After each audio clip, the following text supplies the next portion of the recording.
हमारे साथ मौजूद है जिला परिषद पलवल के वार्ड नंबर 16 से प्रत्याशी कमलेश चौधरी और साथ में उनके हस्बैंड हैं शीतल चौधरी। शीतल जी, अभी आपने वीआरएसएस लिया है, कमांडेंट रहे हैं आप, क्या कहेंगे जो चुनावी नैया है और कमांडेंट की नौकरी रही है, सेवा की वो रही है, इसको किस तरीके से मानते हैं आप? जी सर, भूटानी सर, मैं शीतल चौधरी सर। मैं पहले बीएसएफ में बॉर्डर सिक्योरिटी फोर्स में ज्वाइन करने से पहले मैं 90 में कॉलेज में होडल कॉलेज से प्रेसिडेंट रहा हूँ इलेक्शन जीत करके।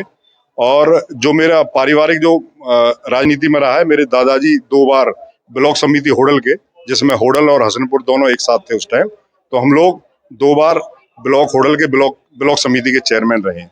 थोड़ा सा परिदेश, मेरे जो परिवार का परिवेश वो ये रहा है कि हम लोग थोड़ा राजनीति से जुड़े रहे हैं। जॉब में जाने के बाद 25 साल जॉब करने के बाद मैं एज एन डिप्टी कमांडेंट पिछले साल जुलाई 2021 में 10 साल पहले रिटायरमेंट लेकर के आया हूँ। पिछले इलेक्शन के दौरान मेरी वाइफ ने इलेक्शन फाइट किया था और हम लोग सेकंड नंबर पे रहे। कुछ वोटों से मेरी वाइफ इलेक्शन में नहीं जीत पाई थी।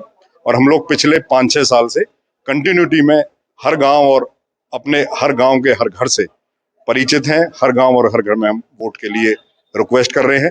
पिछले 5-6 साल से जितना हमसे बन पा रहा है, सामाजिक कार्य में है या फिर किसी तरह का किसी का कोई काम है। मेरा छोटा भाई भगत सिंह, 2 गांवों की पंचायत है, वहां से हम लोग सरपंच हैं पिछले 6-7 साल से। और अभी जो हमारे दिमाग में रील चल रही है कि हम लोग जो इस सेवा में आए हैं, तो हमारे लिए जो मेन जो बेरोजगारी मुद्दा है गाँव में, चाहे वो बिजली से रिलेटेड कोई इशू है, डेवलपमेंट से रिलेटेड इशू है, चाहे वो बच्चों के किसी भी प्रकार के बिजनेस से रिलेटेड कोई इश्यूज हैं, हेल्थ से रिलेटेड इश्यूज हैं, चाहे मेडिसिन से रिलेटेड इश्यूज है, कोई भी इश्यूज है, हर किसी को करने की हमारी तरफ से पूरी कोशिश रहेगी। कमलेश जी, आप प्रत्याशी हैं, पिछली बार भी आप चुनाव लड़े थे, हार गए थे कुछ वोटों से, जैसे कि शीतल चौधरी ने बताया। पिछले चुनाव से लेकर अब तक क्या सक्रिय रहे हैं आप? हाँ जी, 7 साल से लगे हुए हैं जी सेवा में, जैसे भी है। अभी मैं हस्बैंड है, देश की सेवा करके आए हैं, अभी साथ में समाज सेवा भी करेंगे, जो भी होगा। शीतल जी, एक चीज और बताइए कि जो पिछली बार आप चुनाव हारे थे, कुछ वोटों से आप बता रहे कि हारे थे, वजह क्या रही थी आपके हार के कारण? सर, मैं एक्चुअल में जॉब में था और मेरी फौज की नौकरी थी। तो जो फौज की नौकरी होती है सर, थोड़ा डिसिप्लिन से रिलेटेड होती है। तो हम लोग उतना यहाँ पर एक्टिव नहीं थे और हम लोग एक साथ आकर के यहाँ पर इलेक्शंस में उतरे। हम लोगों ने पूरी ईमानदारी के साथ मेहनत की और ईमानदारी का हमें रिजल्ट भी मिला। बहुत अच्छी वोट्स मिले हमें। 2 इलेक्शन लड़े हम लोगों ने, सरपंच का इलेक्शन लड़ा और ये जिला पार्षद वाला लड़ा। सरपंच के इलेक्शन में हम अच्छी तरह से इलेक्शन जीते। इस इलेक्शन में थोड़े से हम हारे जरूर, लेकिन सर जो हमें जनता ने जो आशीर्वाद दिया वोट रूपी, वो बहुत अच्छा रहा। किन किन मुद्दों के साथ आप चुनाव मैदान में उतरेंगे, इस बार उतरे हैं?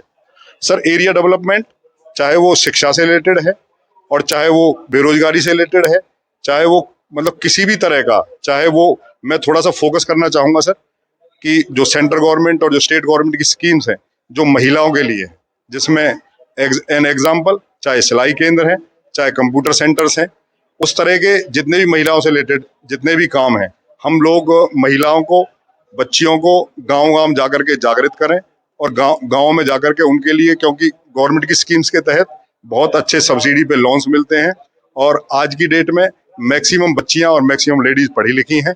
बस उन्हें थोड़ा अवेयर करने की जरूरत है, उनका उसमें हम हेल्प करें कि लोन किस तरह से मिलना है, आपने वो सेंटर्स किस तरह से चलाने हैं, चाहे वो सिलाई से रिलेटेड है, चाहे पशुपालन से भी रिलेटेड है, चाहे कंप्यूटर से रिलेटेड है, चाहे कुछ किसी चीज से भी रिलेटेड है। थोड़ा सा हेल्थ इशूज पे बोलना चाहूंगा सर। जो गाँव में बहुत सारे हेल्थ सेंटर्स हैं, बट उन हेल्थ सेंटर्स में डॉक्टर्स का अभाव है। उन हेल्थ सेंटर्स में जो नर्सिंग असिस्टेंट्स होते हैं उनका अभाव है। सर, हेल्थ सेंटर्स में मेडिसिन का अभाव है। तो अगर हमें ये जनता इस प्रतिनिधि रूप में चुनती है, तो हमारी पूरी कोशिश रहेगी कि हम लोग दोनों हस्बैंड वाइफ मिलकर के इसमें हर सेवा में अपनी तरफ से दिन रात एक करें और लोगों को जागृत करें और जो लिविंग ऑफ स्टैंडर्ड्स है, जो गांव के लोगों का रहने का जो स्टैंडर्ड है, उसमें सुधार हो।